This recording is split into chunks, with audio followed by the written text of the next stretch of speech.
ঝোপে ঢাকা বিবর্ণ ইটগুলো যেন হঠাৎ করেই ভেসে ওঠে সবুজের ভেতর থেকে। শত বছরের ধুলোবালি আর সময়ের ক্ষতচিহ্ন বয়ে বেড়ানো এই স্থাপনাটির গায়ে জড়িয়ে আছে বটগাছের শেকড়, যেন নিজের শরীর দিয়ে ধরে রেখেছে ধ্বংসাবশেষকে।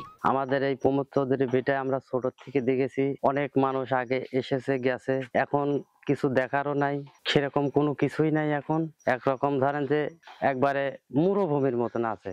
পাশে চুপচাপ পড়ে থাকে আলো ছায়ার খেলায় ভরা একটি পুকুর ঘাট, যার সিঁড়িতে আজ আর কেউ নামে না। চারদিকে অগোছালো ঝোপঝাড়, কোথাও সবজি খেতে কাজের চিহ্ন, কোথাও আবার ভাঙা টেরাকোটায় লুকিয়ে থাকা গল্প। সেখানে একটা আমরা এই পাঠাগার করেছি ছোট পরিসরে, সেখানে মাঝে মধ্যে গিয়ে বসা হয়।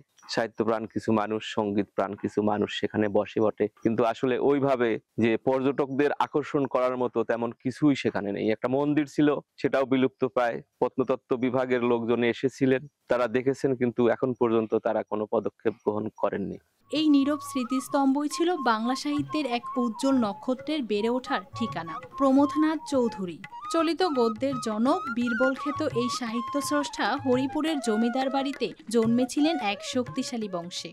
সাহিত্যিক প্রমোদ চৌধুরীর বাউন্ডারিতে অন্তত দেখার মতো কিছু, যাতে মানুষ এমন কিছু স্থাপিত হয় যাতে সবাই দেখতে যায়, সবাই আনন্দ পায়।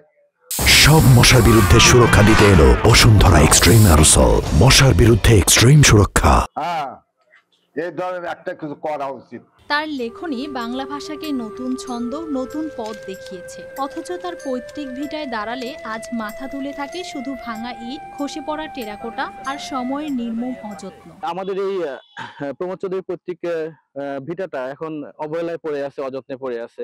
আমি সরকারকে উদ্দেশ্য করে বলবো, তাহার এই যে জন্ম ভিটাটাকে সংরক্ষণ করা হোক, এবং এখানে একটা লাইব্রেরি আছে যেটা জেলা প্রশাসন কর্তৃক নির্মিত হয়েছে, সেই লাইব্রেরিটা প্রতিদিন খোলার ব্যবস্থা করা হোক। এখানে ছিল পারিবারিক মন্দির, পুকুরঘাট, আঙিনা জুড়ে জমিদার বাড়ির দৈনন্দিন জীবন।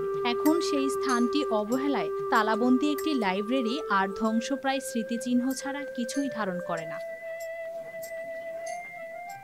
কথা সাহিত্যিক প্রমোদ চৌধুরীর এটা পৈতৃক ভিটা, তো এইখানে যদি সংরক্ষণ করা যেতে পারে, যেমন এখানে একটা পুরাতন শিব মন্দির রয়েছে, তারপর আপনার হচ্ছে এখানে পুকুর বাঁধানো শানঘাট রয়েছে, শানঘাট গুলো ভেঙে চুরিয়ে গেছে। সংস্কারের অভাব, দেখভালের সংকট, সব মিলিয়ে দ্রুত হারিয়ে যাচ্ছে সাহিত্য পুরোধার শেষ চিহ্নগুলো। এটি স্থানীয়ভাবে সংস্কার করাটি সমীচীন নয়, কারণ এটার মূল কাঠামো যেটি আছে সেটি বিনষ্ট হওয়ার সুযোগ থাকে। এসব ক্ষেত্রে সংস্কারের কাজটি করে থাকে প্রত্নতত্ত্ব অধিদপ্তর।